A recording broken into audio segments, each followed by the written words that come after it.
맞습니다. 기존에 공지했던 시간보다 한 10분 정도 수년됐는데 기다려주셔서 감사하고요.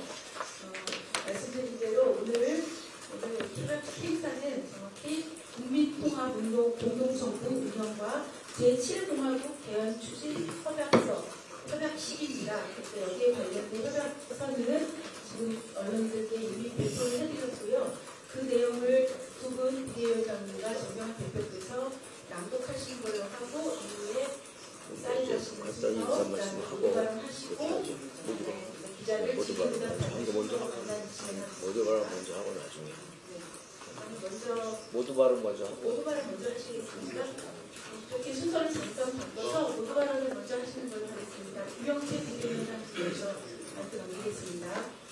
어제 이낙연 상임고문께서 이재명 후보가 집권하면 대한민국은 괴물 독재 국가가 될 것이라고 말씀한 바가 있습니다. 전적으로 동의합니다. 지금의 더불어민주당은 더 이상 민주정당이 아니라고 생각합니다. 이재명 후보를 아버지라고 부르는 사람들이 활개치고 비명 행사가 공공연하게 이루어지는 이재명 사당으로 민주당이 바뀌었다고 생각합니다. 이재명 후보가 집권하면 행정부와 사법부마저 지금의 더불어민주당의 꼴이 날 것이라고 생각합니다. 삼권 분립과 민주주의는 붕괴되고 이재명에 의한, 이재명을 위한 나라가 될 것이라고 생각합니다. 80년대에 군사 독재 정권에 맞서 오랜 경쟁 관계였던 김영삼, 김대중 두 정치인이 민주화 추진협의회를 구성해서 민주주의를 함께 외쳤습니다. 사소한 이견을 넘어서 군사 독재 정권으로부터 민주주의를 지키고자 하는 통 큰 연대라고 저는 생각합니다. 그러한 노력은 87년 민주화와 직선제 쟁취의 원동력이 되었고 6공화국의 시대를 여는 결정적 계기가 되었다고 생각합니다. 괴물 독재 국가의 선봉대가 된 더불어민주당은 김대중, 노무현 정신을 거론할 자격이 없다라고 생각합니다.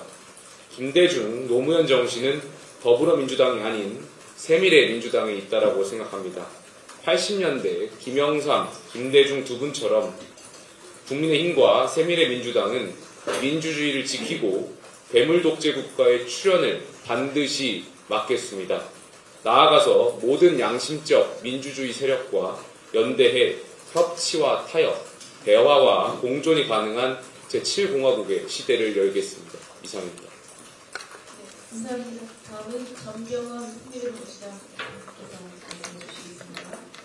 예, 우리 국민의힘 김용태 비대위원장님의 새미래민주당 당사 방문을 환영합니다.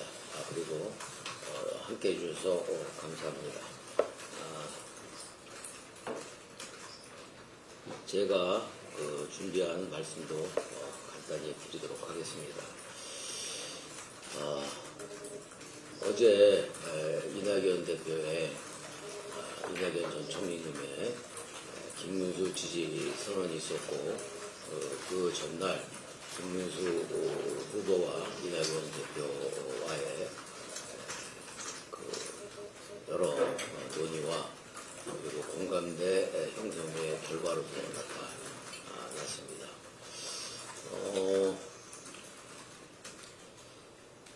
저희들이 국민의힘과 함께 연대선을 잡기까지는 많은 고민과 고심이 있었음을 토로하지 않을 수가 없습니다. 그러나 이리 보고 그리고 저리 생각해봐도 범죄 방탄 독재, 괴물 독재 길에 함께 할 수는 없었기 때문에 김문수 후보와의 연대를 결정을 한 것입니다. 이재명 후보와 이재명당 지지와 저희들이 복귀를 하는 것이 이 시점에서 가장 손쉽고 편한 길이라는 것을 아마 여기 계신 언론인들과 그리고 삼척동자도 다 알고 계실 겁니다. 그러나 정치권에서 그래도 양심과 상식의 기준으로서 가장 강력하게 민주당의 변질과 그리고 민주당의 김대중, 노무현, 문재인 정신을 완전히 소멸시켜버린 DNA까지 철저하게 민주적 정신이 발살된 이재명 일극 체제의 민주당과 함께 할 수는 도저히 없었습니다. 저희들이 갖고 있는 최소한의 양심과 상식적 판단이었다라는 점을 다시 한번 말씀을 드립니다. 저희가 만약에 이재명 후보와 민주당을 최후의 순간에 지지 선언을 했다면 이재명 후보에게 면접을 주고 그리고 민주당에게 상당한 결정적인 그런 대세론의 쐐기를 박는 역할을 할 수도 있었으리라고 생각을 합니다. 그럼에도 불구하고 저희들이 그동안 민주당을 나와서 민주당이 정상화되기를 학수고대하면서 쓴소리, 양심의 소리, 상식의 소리를 외쳐왔는데 오히려 더더욱 상식과 양심에서 벗어나는 그런 일극체제, 방탄독재의 길을 걷는 것을 보면서 절망을 했습니다.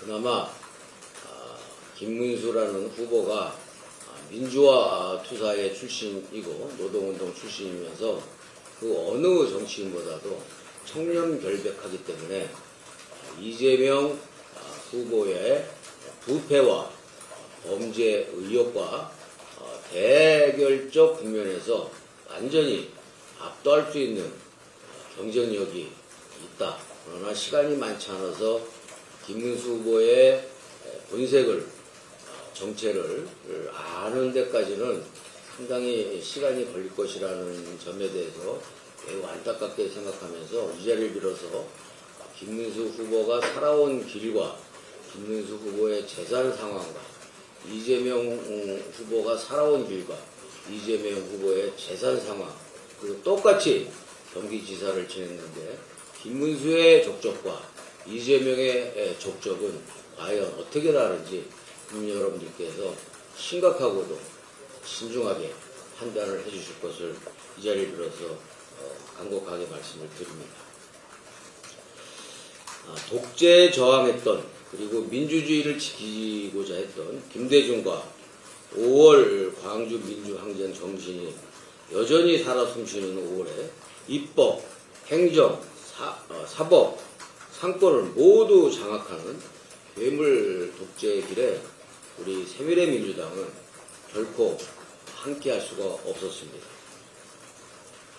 민주당의 일극체제에 이골이 난 그리고 이미 순치가 된 많은 아부꾼들과 하청꾼들이 마치 미꾸라지 통 속에다가 소금을 뿌린 듯이 난리를 치면서 우리 새미래민주당과 이낙연 대표의 그 양심적, 상식적 판단을 비난을 하고 있지만 이성과 상식을 갖고 판단한다면 모두가 다 헛소리라는 것을 금세 알 수 있을 것입니다. 오히려 김대중을 팔아서 이재명에게 아부하고 문재인을 팔아서 이재명에게 아첨하는 이런 아부와 아첨꾼들이 이번 대선을 통해서 확실하게 심판받고 정리되는 역사적 계기가 됐으면 하는 소망입니다. 제왕적 대통령제와 제왕적 국회 그리고 이 사법부 장악이라는 괴물형 총통 독재의 길에 결코 함께할 수 없었다라는 그런 고뇌와 그 고심에 찬 결단을 우리 당원 동지들과 국민 여러분들께서 충분히 헤아려 주시고 현명한 선택을 해주실 것을 부탁드리겠습니다. 내란이라고 입만 열면 이야기를 하고 있고 내란을 입에 달고 있고 모든 부분에 있어서 자신들에게 불편하거나 그리고 방해가 되는 사람이나 행위나 행태에 대해서는 모두가 다 내란 딱지를 붙이는 그런 인민 재판형 독재로 가고 있습니다. 그런데 사실은 우리가 그걸 들춰보면은 내란이라는 단초를 제공한 계엄은 계엄에 있어서 가장 최대의 수혜자는 이재명 후보 아닙니까? 그 계엄에 대한 최대의 수혜의 단맛과 꿀맛에 마취가 돼가지고서 도취가 돼가지고서 입만 열면 내란 공범이니 내란인이라는 이미 끝나버린 계엄과 이미 파면돼서 퇴진해버린 윤석열을 팔아서 자신의 독재 정권을 완성하려는 그런 저희에 대해서 국민들이 심판해 주셨으면 좋겠습니다.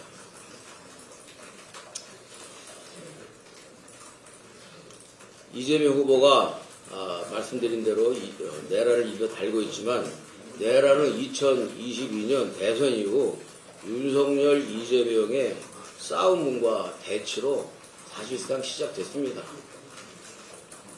윤석열 실정이 이재명의 방탄복 역할을 충실히 해주면서 서로 공생해왔던 것이 현실입니다. 우리는 그리고 언론에서는 이것을 적대적 공생관계라고 불러온 것이 사실입니다. 그래서 윤석열과 이재명의 동반청산이 시대의 정신이라고 했던 것이고 그리고 많은 국민들이 윤석열도 이재명도 싫다. 두 사람 때문에 나라가 하루가 편할 일 없이 맨날 싸움박질만 하는 이런 나라를 제대로 정비하기 위해서는 윤석열과 이재명이 동시에 좀 퇴진했으면 좋겠다라는 것이 국민 절대다수의 여론이었지 않습니까?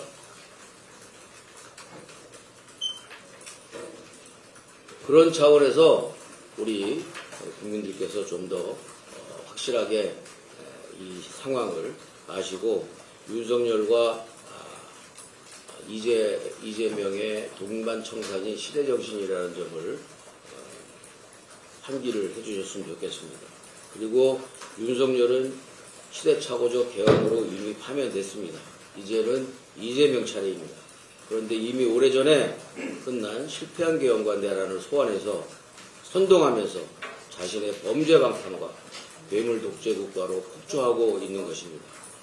국민들이 개헌과 내란을 막아냈듯이 이번에는 전대미문의 괴물 독재를 국민들께서 막아주셔야 되겠습니다. 정말로 간절히 호소드립니다. 썩어빠진 진영의 껍데기를 벗어던지면 범죄 방탄 독재의 실체와 괴물국가의 형체가 뚜렷하게 보일 것입니다. 그래서 윤명 동시청산은 시대정신이고 이재명 범죄 방탄과 괴물국가 저지를 위해 이낙연과 김문수가 사실상 단일화한 것입니다. 87년 DJ, YS의 단일화 실패로 군사정권 종식에 실패했던 뼈아픈 역사적 경험과 교훈을 살려서 DJ가 영입한 NI와 YS가 영입한 DS가 단일화해서 입법, 행정, 사법, 1급 체제의 전대미문의 거대 괴물 독재국가 저지에 나선 것입니다.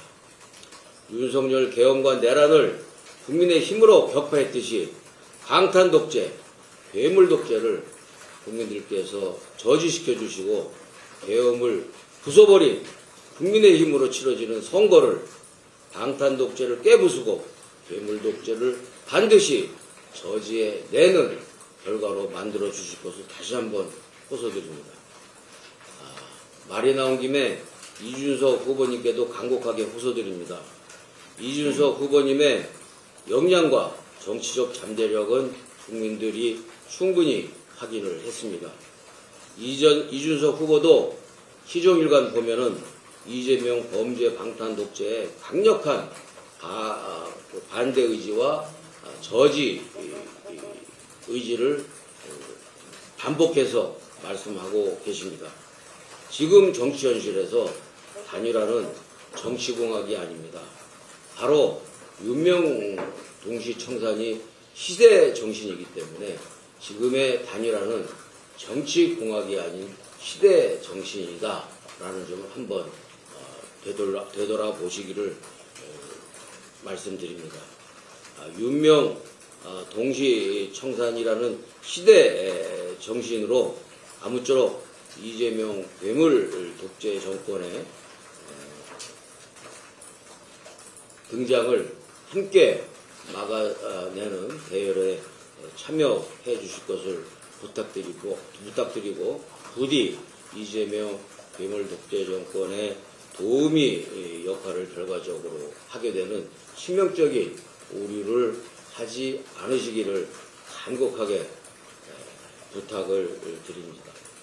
이준석 후보님의 지혜와 정치적 역량을 마지막 순간까지 믿고 싶습니다. 감사합니다. 네, 모두 발언 마치셨고요. 다음은 바로 첫 번째 순서로 예정되어 있었던 것을 진행하겠습니다. 국민통합공동정부 운영과 제7공화국 개헌 협약서를 각자 순서대로 읽으시고 원고는 배포를 드렸지만 그래도 두 분의 목소리를 읽는 것이 의미가 있으니 김용태 비대위원장님께서 전단 읽어주시고 그다음 낭독하시는 순으로 하고 사인하는 순서 이렇게 진행하겠습니다. 위원장님 부탁드리겠습니다. 국민통합공동정부 운영과 제7공화국 개헌추진협약서 제21대 대선은 대한민국이 정치적 내전으로 무너지느냐 통합과 성장의 제7공화국이 되느냐를 결정하는 중대한 선거다. 지난 3년간 윤석열 전 대통령과 이재명 민주당 사이에 발생한 정치적 내전은 12.3 비상계엄과 대통령 탄핵을 초래하였고 최대 피해자는 국민이 되었다. 윤석열 전 대통령과 이재명 후보의 동반 청산이 시대 정신이다. 그럼에도 불구하고 조기 대선을 전리품으로 챙긴 더불어민주당 이재명 대통령 후보는 벌써부터 국가 권력을 사유화하려는 입법 폭주를 시작하였다. 본인의 범죄를 강제로 소멸시키기 위해 형사재판 절차를 중지시키는 형사소송법 개정, 허위사실 공표 규정을 바꾼 공직선거법 개정, 조희대 대법원장 특검법 발의, 법원 판결을 헌법소원 대상으로 허용하는 헌법재판소법 개정 등 사법부를 파괴하고 있다. 뿐만 아니라 헌법을 제안한 대통령은 임기 연장 또는 중임 변경에 효력이 없다는 128조 2항을 국민의 의사로 바꿀 수 있다는 기상천외한 말로 독재자의 본성을 드러냈다. 이낙연 전 총리가 예견한 괴물 독재 국가가 현실화되고 있는 것이다. 이와 같은 위기를 맞이하여 국민의힘 대표자 비상대책위원장 김용태 위원장과 새미래민주당 대표자 전병헌 대표는 상권 분립과 민주주의를 파괴하는 이재명 독재 정권 탄생을 저지하는 것이 가장 중대한 국가적 과제라는 데 인식을 같이 하고 연대하기로 하였다. 강력한 연대를 구체적으로 실현하기 위해 양당 대표는 김문수 후보와 이낙연 전 총리가 합의한 국민통합 실현을 위한 공동정부 구성과 운영, 제7공화국 출범을 위한 개헌 추진, 대선과 총선 동시 실시 등 임기 3년 안에 세계가 부러워하는 위대한 대한민국을 목표로 다음과 같이 협약한다. 첫째, 국민의힘과 새미래민주당은 위기 극복, 정치 개혁, 사회통합을 위해 국민통합 공동정부를 구성하여 운영하기로 한다. 이를 위해 양당의 대표가 임명하는 실무협의체를 통해 대선 승리를 위해 공조하고 공동정부 운영과 정책에 대해 구체적인 내용을 정리해서 정책 합의서를 작성, 이행하기로 한다. 둘째, 양당은 대통령 임기 개시부터 개헌추진위원회를 정부기구로 설치 운영하고 2년 안에 국민투표를 통해 개헌을 완료하고 3년 안에 대통령 임기를 마치고 새로운 제7공화국 체제를 시작하기로 한다. 개헌추진위원회는 김문수 후보가 발표한 4년 중임 대통령제를 중심으로 대통령 불소추 특권 폐지를 비롯한 정치개혁 공약을 신속하게 실천한다. 양당은 중단된 남북 협력과 교류를 재개하기 위해 노태우 정부의 남북 합의서를 기반으로 이후 남북이 합의한 선언을 존중하고 민족의 이익이 손상되지 않도록 최대한 빠른 시일 안에 정상회담을 추진한다. 이와 함께 한미동맹을 기본으로 북한 동포의 자유와 인권 신장을 위해 국제사회와 협력하기로 한다. 양당은 대한민국의 미래를 위해 지역과 청년 문제를 우선적으로 해결한다. 특히 지역 소멸이 진행되고 있는 30만 이하 중소도시 청년들에게 청년 특권을 주어 청년들의 창의적인 활동을 지원하는 정책을 운영한다. 기후위기와 불평등 등 인류가 직면한 문제에 대해서도 ESG 사회로 정의로운 전환을 통해 근본적인 해결책을 마련하기로 한다. 이상입니다. 네, 그러면 두 분께서 각자 사인을 하셔서 교환하기로 하는데 3자 회방식입니다. 기존에 온 거를 베풀어드린 바와 같이. 그런데 지금 김문수 후보님께서 그 부산 영남 유세 일정 때문에 자리를 못 하셨기 때문에 사인한 다음에 추후에 내일이나 모레 공고를 돌려받는 식으로 그렇게 진행하겠습니다. 사인 부탁드리겠습니다.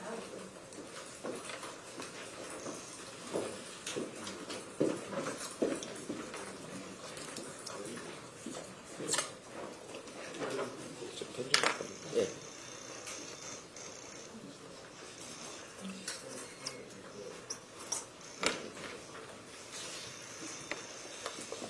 먼저 쓰세요.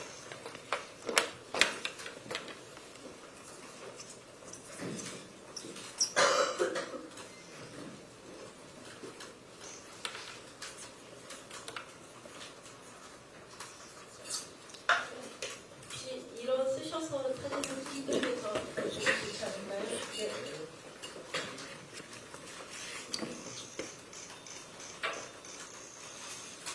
네. 촬영 마치셨습니까? 네. 네. 자, 감사합니다.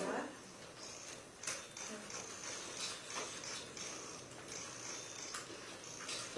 간단하게 촬영은 마치시고 이제 기자 질의응답이 있는데 그 전에 일본에서 제안했던 정책 협약식이 내일 이어질 거니까 내일 일정 구체적으로 두 분 일정이 정해지면 추후 공지를 하겠습니다. 모레? 네, 내일이나 모레 사인되는 돌려받고 하고요. 일단 기자들, 언론인들 질문 있으시면 거수해서 소속만 좀 밝히시고 질문해 주시면 좋겠습니다. 네, 먼저. 채널A 최재원 기자입니다. 일본 상의 대선 승리를 위해 공조한다는 문제가 시작되어 있는데 구체적으로 어떤 방식으로 대선 앞에서 공조한다는 예, 예, 아무래도 이제 저희가 답변하는 사항인 것 같은데요. 먼저 지금 TV 좀 우리가 뒤늦게 이게 합류가 되다 보니까 TV 지원 유세가 한 번밖에 안 남았더라고요. 확인을 해보니까 그 TV 지원 유세를 이낙연 총리가 마지막 TV 지원 유세를 할 예정입니다. 10분 동안이지만 10분 동안을 최대한 활용을 해서 국민들께 이낙연, 김문수의 연대와 그리고 불가피성 그리고 이낙연이 바라보는 김문수에 대해서 또 개울국가 출연에 대한 공포와 위험성에 대해서 국민들께 간곡하게 호소할 예정이고 아마 이미 오전에 녹화는 끝났습니다. 그리고 내일 마지막 TV 지원 유세 순서라고 하던데 김문수 후보에 대한 마지막 TV 지원 유세가 이낙연 전 총리님의 유세 말씀으로 마무리가 될 예정이고요. 우리 국민들께서 제 시간대에 보지 못하더라도 많이 바이럴을 해주시고 보셔서 과연 이낙연의 소리가 맞는지 이재명 소리가 맞는지 한번 비교 검토해서 여러분들이 투표를 하시는데 잘 좋은 기준이 되었으면 좋겠습니다. 네, TV 지원주소는 TV 찬조 연설을 말씀드리는 겁니다. 네, 다음 네, 대의원 김은지입니다. 지금 더불어민주당이 양당 연대를 둘러싼 공세 승리를 고조시키고 있는데요. 민주당의 평가절하가 이어지는 데 대해서 우려점 같은 건 없으신지 궁금하고요. 그 대선이 일주일도 남지 않았는데 남은 기간 오프라인 공간에서 국민들께 뭔가 함께 보여주실 계획 같은 거를 구상 중이신지 좀 궁금합니다. 예, 당연히 구상 중이고요. 당장에 오늘부터 구체적인 협의에 들어가서 빠른 시일 내에 정책 협약까지 마친 이후에는 오프라인으로도 이낙연 총리께서 오프라인까지 나설지 문제는 아직 결정이 덜 돼 있고요. 우선 저부터도 제가 새미래민주당 대표로서 저부터 그리고 우리 새미래민주당에知名도가 있는 일부 전직 의원들도 함께 나서서 최대한 이미 시작한 만큼 최대한 최선의 노력을 다해 나갈 생각이다라는 말씀을 드리고요. 더불어민주당이 아까 제가 말씀드린 대로 추어탕을 만들기 위해서 산미꾸라지를 갖다가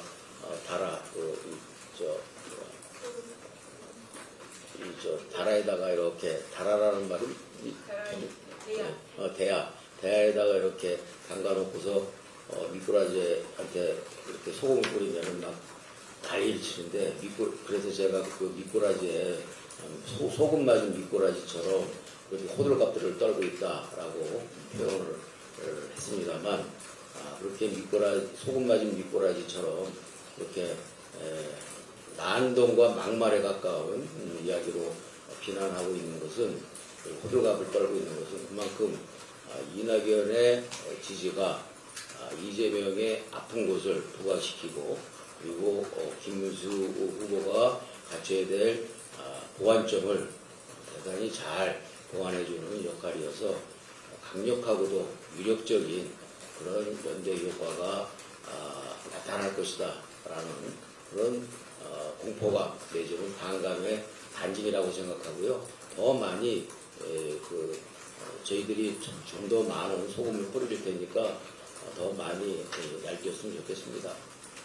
네, 제가 답변 한번 드리겠습니다. 민주당이 그만큼 반응을 하는 것은 전명환 대표 말씀처럼 민주당 스스로 민주당 후보가 부끄럽기 때문이 아닐까에 대한 방증이라고 생각이 들고요. 제가 지난주에 노무현 전 대통령 서거에 맞춰서 김해 봉하마을 다녀왔습니다. 노무현 전 대통령이 생전에 반칙과 특권 없는 세상 그리고 정치 부패를 위해서 노력해오신 분으로 알고 있습니다. 현장에서 민주당 관계자분들로 추정되는데 노무현 전 대통령을 추모하면서 이재명 후보를 연호하는 모습을 봤습니다. 제가 좀 당황했었습니다. 논리적으로 납득이 되지 않았습니다. 특권과 반칙 없는 세상과 이재명 후보가 연결될 수가 있겠습니까? 지금 보십시오. 대장동, 백현동, 성남FC 각종 정치 부패 사건하고 연루되어 있는 후보가 누구인지를 언론인분들과 시민분들이 판단해 주시고요. 반칙 없는 세상이요. 자기 수사에 맞지 않는다고 수사 검사를 탄핵하고 대법원장을 판결이 마음에 안 든다고 대법원장을 탄핵하겠다고 하고 이러한 것들이 반칙 아니겠습니까? 게임의 룰을 바꾸겠다는 게 민주당인데 민주당이 스스로가 지금 민주당 후보가 부끄럽기 때문에 아마 오늘 새미래하고의 협약식에 굉장히 크게 반응하고 있다고 생각합니다. 김영표 비대위원장님께서 40분에 이석하셔야 되니까 위원장님께 질문하실 분 있으면 한 분만. 위원장님 질문하실 분 있으면 위원장님께 예, 질문해 주십시오. 김 후보가 개헌 협약을 제안했는지 포함해서 오늘 개헌 협약 국민의힘이 참여하게 된 배경 설명 부탁드리고 구체적인 합동 유세 방식 계획 중인지 현장 유세에도 이낙연 총리랑 함께 하실 계획이신지 여쭙습니다. 하나만 더 여쭙습니다. 아까 정변환 대표께서 그 개혁신당과의 단일화 문제 얘기하셨는데 그 부분에 대해서 여쭙습니다. 개헌과 관련해서는 저희 김문수 후보께서 국민들께 약속드린 바가 있습니다. 임기를 3년으로 줄여서까지 7공화국 개헌을 열겠다라고 말씀하신 바가 있고요. 더 나아가서 정치 개혁을 약속드린 바가 있습니다. 대통령 불소추 특권을 내려놓겠다. 국회의원 면책 특권을 축소하겠다. 그리고 국회의원 정수를 10% 줄이겠다라고 국민께 약속한 바가 있습니다. 이 개헌에 대해서는 우리 김문수 후보의 정치적 개혁에 대한 의지가 담겨 있고 여기에 대해서 세밀에 전병헌 대표님을 비롯한 많은 분들도 동의하신 바가 있어서 오늘의 협약식이 있게 되었습니다. 선거운동 방식은 선거법에 저촉이 되지 않는 범위 내에서 저희가 가능한 범위를 확인 후에 다음에 언론인분들께 공개할 수 있도록 하겠습니다. 그리고 개혁신당하고의 문제는 저는 어제 제가 제 입장을 언론인분들하고 SNS에 드렸지만 아직까지 시간은 남아있을 수 있다고 생각됩니다. 그 부분에 있어서는 어찌되었든 개혁신당이 어떤 판단을 하든 존중하겠다는 말씀을 드리고요. 저는 유권자분들이 전략적으로 선택을 하실 거라고 생각이 듭니다. 만약 단일화가 되지 않는다고 하더라도 이 시대 정신은 이재명의 독재를 막아달라는 것이 시민들의 요구입니다. 유세 현장을 다니면 많은 시민분들께서 정말 이재명 후보의 독재를 막아달라고 많은 요청을 드리고 있습니다. 저희가 초반에 개혁신당의 단일화를 말씀드렸던 것은 정치공학적인 생각이 아닙니다. 많은 국민들이 힘들어하고 먹고 살기 어렵다 하고 이재명 후보로는 대한민국이 망하고 위험해질 수 있기 때문에 막아달라는 그 절절한 요구였습니다. 그 요구에 대해서 개혁신당이 응하지 않고 개혁신당의 길을 간다면 그 역시 존중하겠습니다. 다만 유권자분들께서 이제 저는 전략적인 투표를 하실 거라고 생각이 듭니다. 저희 김문수 후보는 계속해서 중도층의 마음을 얻고 또 중도로의 확장을 하기 위해서 노력하겠습니다. 그리고 이준석 후보는 진보층의 지지층이 많은 표를 또 얻으실 수 있도록 그 역할이 있을 거라고 생각됩니다. 저희 김문수 정부에는 이준석 후보에 분명히 역할이 있을 거란 말씀도 드리겠습니다. 우리가 함께 이재명의 독재를 막아내겠습니다. 네, 그러면 비대위원장님 먼저 하시고 나머지 질문 한번 더 하시죠. 시간이 되시겠습니까? 네, 위원장님 이제 말씀하신 이번 이제 빅텐트 얘기가 나왔는데 사실 한덕수 전 총리께서 오늘 페이스북에 김문수 후보 이제 응원하는 마음으로 사전투표 한다고 말씀하셨는데 혹시 향후에 사전투표만이 아니라 뭐 따로 소통하고 있어서 직접 유세나 다른 방식으로 지원 가능한지 그리고 좀 이번 이슈랑은 다른 문제긴 하지만 이준석 후보의 어제 좀 문제가 되는 발언이 있었는데 그거에 대해서는 어떻게 평가하시는지 궁금합니다. 한덕수 전 총리와 관련해서는 저희가 언론에 공개될 수 있을 때 좀 말씀을 드릴 수 있도록 하겠습니다. 어제 저도 TV 토론을 봤습니다. 이준석 후보의 발언이 오늘 많은 언론인분들의 관심 받고 있는 것도 알고 있습니다. 만약에 이준석 후보가 저한테 말씀드렸던 것처럼 이준석 후보가 제 옆에 있었으면 혼났을 거란 말씀을 되돌려드리고 싶습니다. 다만 이준석 후보를 비판하기 이전에 그 발언을 먼저 했던 분들도 먼저 비판을 받아야 되는 거 아닌가에 대한 생각이 있습니다.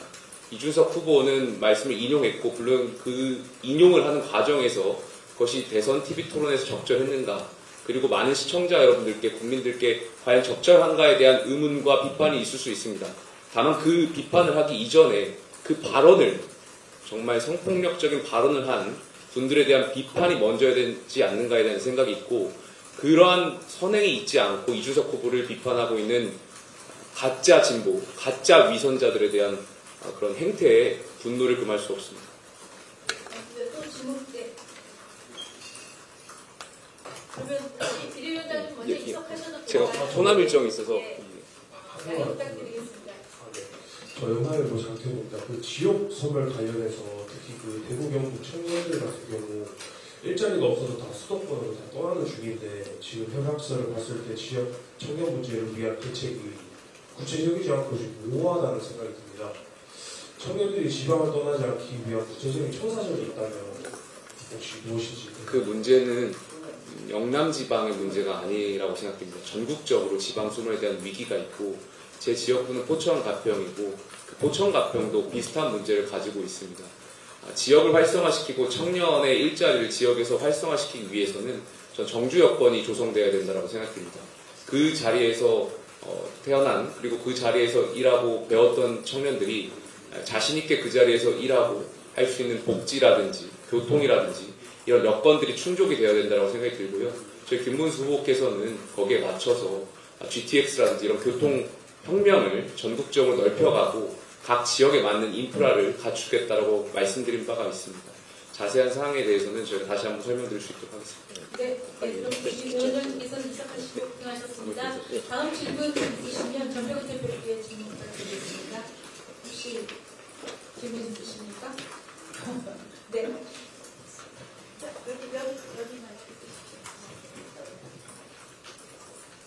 대표님께서 그 모두 발언 중에 윤석열 전 대통령이 이제 계엄과 탄핵으로 인해 그 책임이 종식된 것처럼 말씀을 해주셨는데 사실 아직도 김문수 후보가 윤석열 전 대통령과의 거리두기를 못하고 있다는 점에서 여전히 비판이 나오고 있는데 이에 대해서 좀 어떻게 평가하시는지 궁금합니다. 그거는 그런 시각은 저는 민주당적 시각이라고 생각해요. 어떻게 해서든지 이 계엄이 국회 해제 결의로 해서 2시간여 만에 끝났고 그리고 지난 4월 4일 윤석열 대통령은 탄핵이 되어서 파면됐습니다. 그래서 사실상 퇴진되었고 이제 처벌만 남겨두고 형사재판이 진행 중이어서 이런 상황에서 더 이상 윤석열 내란이 계속 진행되고 있다. 내란을 진압해야 된다. 내란을 종식시켜야 된다. 내란 종식이 우선이다. 라고 하는 것 자체가 아주 대단히 교활한 정치 선동이고 그리고 본인의 범죄 방탄과 아까 여러 가지 얘기를 했습니다만 여기에 적혀 있습니다만 여러 가지 불법적이고 변칙적이고 편법적이고 반칙적인 그런 그 법률을 통해서 자신들이 이재명의 종합적인 총체적인 백화점식 범죄, 부패 범죄를 방탄하려는 그런 그 기도 음모를 내란이라는 용어로 이렇게 페이크하고 속이려는 그런 의도를 갖고 있다고 생각을 하고요. 김문수 후보와 이 계엄령과의 관계는 저는 제가 선의로 하는 건지는 모르겠지만 저는 두 가지 관점에서 이렇게 생각하고 있습니다. 이것은 김문수 후보와 국민의힘과의 연대 이전부터 저는 그렇게 생각했어요. 첫째, 김문수 후보를 윤석열 대통령이 왜 국무회의에 부르지 않았을까? 그거는 김문수 후보가 갖고 있는 꼬장꼬장한 성격 그리고 강력한 선명한 민주화 투쟁 경력 때문에 아마도 자신이 계엄을 한다 그러면 국무회의 분위기를 완전히 망쳐놓거나 강력한 저지를 할 것이다라는 우려와 걱정 때문에 가장 가깝게 살고 있는 김문수 국무위원을 이 내란이 아니라 그 계엄령을 얘기하고 있는 논의하고자 하는 국무회의에 부르지 않았다. 저는 그렇게 판단을 하고 있습니다. 객관적으로. 두 번째, 어제 이 TV 토론에서 김문수 후보가 일어나지 않은 것이기 때문에 그 내란을 갖다가 옹호한 것이다 라는 논리는 참으로 어이없는 논리적 비약이라고 생각합니다. 제가 만약에 국무위원으로서 제가 그 자리에 만약에 참석하고 있었다면 저도 안 일어났을 겁니다. 서영교 의원의 국무위원에 대한 태도는 완전히 안하무인이고 폭력적이었습니다. 그리고 어찌됐든 아직 확인도 되기 전에 모든 사람을 다 내란 동조범이라고 하고 일어나서 마치 1학년 초등학교 1학년 학생들을 담임 선생님이 이렇게 세워서 인사시키듯이 그러한 식의 무례하고 폭압적인 태도는 이것은 국회를 갖다가 오히려 국회의 권위와 위상과 품격을 떨어뜨리는 것이었다. 저는 김문수 후보가 계엄에 대해서 엄호하고 찬성하기 때문에 안 일어난 것이 아니라 그러한 폭압적이고 그리고 국회의 품격을 떨어뜨리는 요구에 대해서 거부한 것이다. 저는 그렇게 생각합니다. 저 역시 그걸 보면서 저도 그 자리에 있었으면 안 일어났을 거다. 제 성격상 이렇게 생각을 하고 있고요. 그것을 가지고 꼬투리로 해서 김문수 후보가 마치 계엄을 옹호하고 계엄과 내란 세력과 단절하지 못하는 것처럼 그렇게 매도하고 왜곡하는 것은 매우 비굴하고 비루한 짓이다. 저는 그런 이야기를 하기 전에 본인의 범죄형 방탄에 대해서 한번 돌아볼 필요가 있다. 증거가 없다고 어저께 얘기를 하던데 증거가 없으면 왜 재판을 안 합니까? 빨리 증거가 없으면은 증거가 없는데 유죄가 나올 리가 있겠습니까? 저는 어저께 김문수 후보가 증거가 없지 않느냐 그렇게 얘기를 했을 때 김문수 후보가 증거가 없으면은 그냥 재판 계속 받아서 빨리 무죄를 받아서 이 혼란을 빨리 끝내야 될 거 아닙니까? 라고 얘기를 했으면 좋았을 텐데 라는 생각을 했는데 저는 제 답은 그겁니다. 이재명 후보야말로 김문수 후보가 개헌과 관련이 저는 없다고 생각하고 있고 다만 김문수 후보의 자기 나름대로의 품격과 소신 그런 부분에 있어서 자기의 포지션을 고수하고 있는 것이고 그러한 그 지나친 그 꼿꼿함과 고수가 민주당의 빌미를 일부 주고 있는 건 사실이지만 개헌과는 무관한 사람이다. 그리고 김문수가 국무회의에 있었으면 아마도 아마 굉장히 보기 볼만한 그런 총극이 벌어졌을 가능성이 높다. 저는 그렇게 생각하고요. 다시 한번 그런 정도를 가지고 김문수 후보를 개헌과 연결된 후보다 이렇게 매도를 할 거라면 이재명 후보야말로 증거가 없다고 하니까 재판을 중지시킬 것이 아니라 재판을 계속 받아서 빨리빨리 무죄를 받고 나라를 좀 편안하게 만들고 또 대선 이후에 집권하더라도 안전하게 안전한 대통령이 안심할 수 있는 대통령이 불안한 대통령이 아닌 안심할 수 있는 대통령이 될 수 있도록 하는 것이 그게 정직한 것 아닌가 그렇게 저는 생각합니다. 네, 마지막 한 분 사항으로 마칠까요? 아니면 질문 있으시면 마지막 한 분만 더 받아봤으면 하는데 다 궁금증이 해결되신 것 같습니다. 어제 이어 우리 또 자리 제가 오늘 고맙습니다. 오늘 좀 마무리하기 전에 아까 더불어민주당의 그 소금 맞은 미꾸라지처럼 이렇게 팔딱팔딱 뛴다고 제가 말씀을 드렸는데 도대체 더불어민주당의 김대중을 모셨던 노무현을 모셨던 문재인을 모셨던 분들이 과연 김대중을 말할 자격이 있는가 노무현을 말할 자격이 있는가 그리고 문재인을 말할 자격이 있는가 저는 되묻지 않을 수가 없습니다. 김대중 대통령은 평생을 민주주의와 인권 그리고 법치를 위해서 온몸을 던져왔던 분이고 그리고 노무현 대통령은 아까 김용태 위원장이 얘기했듯이 반칙과 편법을 강력하게 몸으로 저항해가면서 다보싸우리까지 들으면서 우리 사회의 반칙을 청산하기 위해서 노력하고 그 가치로 그 소신으로 대통령이 되신 분입니다. 그리고 문재인 대통령은 순수함과 그리고 원칙주의자로서 그 순수한 원칙주의자로서 경쟁력을 갖고 대통령이 되신 분입니다. 그런데 지금 민주당의 실체를 보십시오. 어디서 민주주의를 찾을 수 있으며 어디서 상식과 원칙을 찾을 수 있습니까? 어디서 순수함을 찾아볼 수 있습니까? 온갖 반칙과 변칙과 편법과 비리와 그리고 괴변이 난무하고 있는 것 아닙니까?